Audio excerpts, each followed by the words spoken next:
श्री शिवाय नमस्तुभ्यम दोस्तों। आप सभी लोग जानते हैं कि हरतालिका तीज आने वाली है। तो इस बार हरतालिका तीज कब पड़ने वाली है, आपको हरतालिका तीज का व्रत कैसे करना है, और अगर आप लोग हरतालिका तीज का व्रत बिना पानी बिना कुछ खाए नहीं रह सकते तो आपको ये व्रत को कैसे रखना चाहिए। क्या कुंवारी लड़कियां इस व्रत को रख सकती हैं, माताएं बहनें जब इस व्रत को रखें तो उनको किस किस चीज़ का यहाँ पर ध्यान रखना है। जो 4 पहर की रात में पूजा होती है उसका समय क्या है, सारी जानकारी हम आपको हरतालिका तीज से जुड़ी हुई इस वीडियो में यहाँ पर बताने वाले हैं।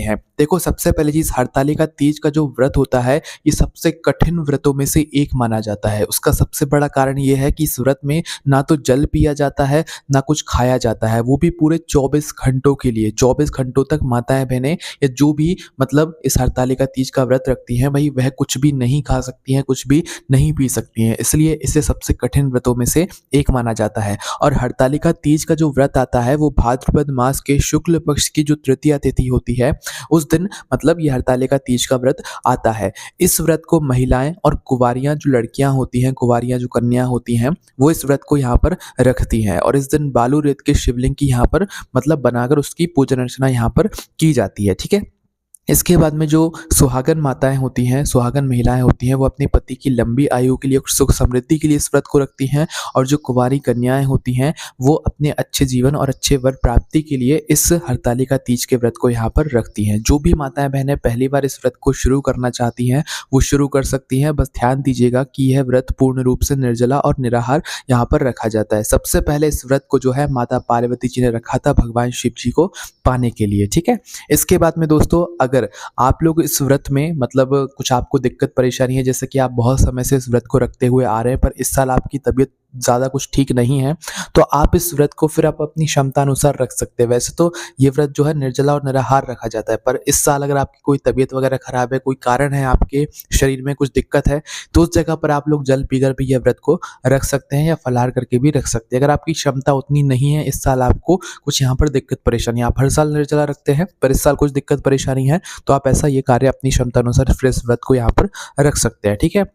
इस व्रत में रात्रि जागरण भी किया जाता है। आइए अब हम जानते हैं कि इस बार हरतालिका तीज का व्रत कब है, इसकी तिथि कब से लेकर कब तक लग रही है और आपको इस व्रत का पारण कब करना है ना। तो देखो, जो तृतीय तिथि है यानी कि हरतालिका तीज की जो तिथि है वो 25 अगस्त सोमवार की दोपहर को 12:35 से शुरू होगी और 26 अगस्त मंगलवार की दोपहर को 1:54 तक रहेगी। ठीक है। तो उदया तिथि के अनुसार दोस्तों जो हरतालिका तीज का व्रत इस बार रखा जाएगा वो 26 अगस्त 2025 यानी कि मंगलवार के दिन रखा जाएगा। ठीक है। इसके बाद में दोस्तों जो इस व्रत का पारण किया जाता है वो हमेशा अगले दिन किया जाता है। इसी बीच में दोस्तों भद्राकाल का समय भी रहेगा, पर इस भद्राकाल से आपको घबराने वाली बात नहीं है, पर जब भी आप समय सुन लीजिए। देखिए, इस बार भद्राकाल का जो समय है वो है 27 अगस्त, मतलब मध्य रात्रि का जो समय होगा 26 अगस्त की रात को 12 बजे के बाद के जो मतलब 2:46 का समय होगा, तब से हमारी भद्राकाल शुरू हो जाएगी, जिस समय 27 अगस्त की तारीख लग जाएगी। और ये भद्राकाल जो है दोपहर को 3:44 तक चलने वाला है और ये भद्रा जो है वो पाताल लोक में रहेगी। इसलिए इस बीच में जो भी आप शुभ या मांगलिक कार्य करना चाहते हैं, व्रत का पारण वगैरह करना चाहते हैं, सारे कार्य कर सकते हैं, क्योंकि ये भद्रा आपके लिए कुछ भी यहाँ पर नुकसानदायक नहीं रहेगी। ये भद्रा पाताल लोक में रहेगी। ठीक है। तो भाई भद्रा से घबराने की कोई बात नहीं, बस वो समय था तो हमने आपको यहाँ पर बता दिया। ठीक है। अब हम जानते हैं कि आप लोगों को अपने व्रत का पारण कब करना है और व्रत पारण करने का जो शुभ मुहूर्त है वो कब से लेकर कब तक है ना। तो देखो, 26 अगस्त के दिन आप लोग व्रत रखेंगे अपना हरतालिका तीज का। इसके बाद में 27 अगस्त के दिन आप लोग सूर्योदय के बाद जो है आप अपने व्रत का जो पारण है वो कर सकते हैं। ठीक है। कब से लेकर कब तक है शुभ मुहूर्त वो जान लीजिए। देखिए, व्रत पारण करने का शुभ मुहूर्त है 27 अगस्त बुधवार के दिन सुबह 5:40 से लेकर सुबह 7:05 के बीच में आप अपने व्रत को खोल लीजिएगा, बहुत ज्यादा सही रहेगा। इससे अगर थोड़ा बहुत लेट भी हो जाता है तो भी कोई दिक्कत परेशानी है, बस शुभ मुहूर्त में व्रत का पारण करेंगे तो बहुत ज्यादा यहाँ पर अच्छा रहेगा। ठीक है।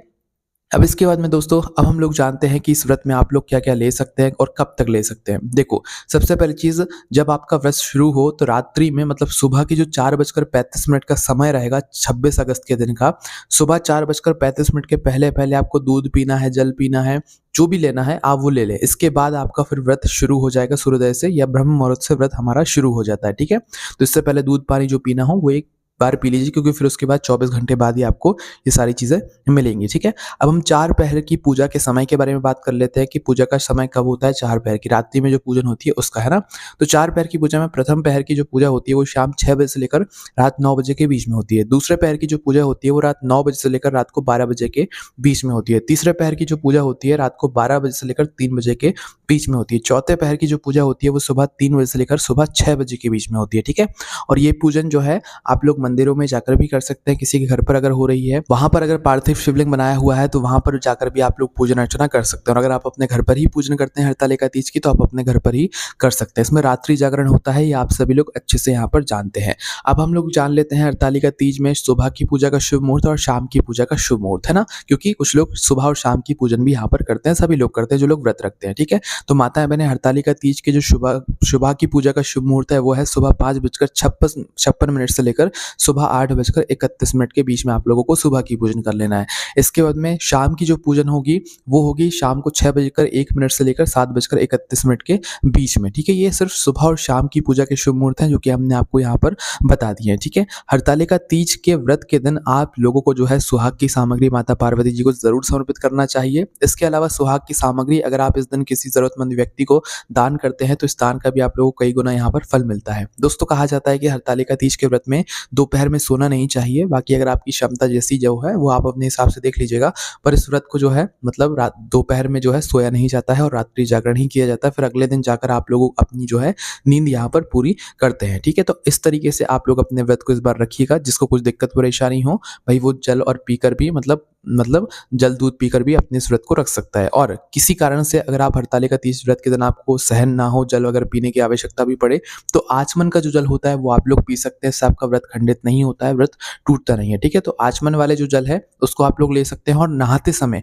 जब आप कुल्ला वगैरह करेंगे, सुबह उठकर जब आप मुंह वगैरह धोएंगे, तो उस जगह पर आप जो अपने मुंह के अंदर पानी लेंगे उससे भी आपका व्रत खंडित नहीं होगा, नहीं टूटेगा। और दूसरी जगह जब आप अपने व्रत का संकल्प लेंगे, आचमन करेंगे जल का, उस समय भी आपका व्रत नहीं टूटेगा, ठीक है। तो ये 2 जगह है जहाँ पर आप अपने व्रत में जल वगैरह मतलब एक तरीके से ग्रहण कर सकते हैं, ठीक है। इसके अलावा अगर आपके मन में कोई भी प्रश्न है हरतालिका तीज व्रत से जुड़ा हो तो उसे हमसे कमेंट करके पूछ सकते हैं। ये सारी जानकारी आपको हमारी वेबसाइट भोलेनाथबजी.com पर भी पढ़ने के लिए मिल जाएगी। ओम नमः शिवाय, जय भोलेबाबा, श्री शिवाय नमस्तुभ्यम।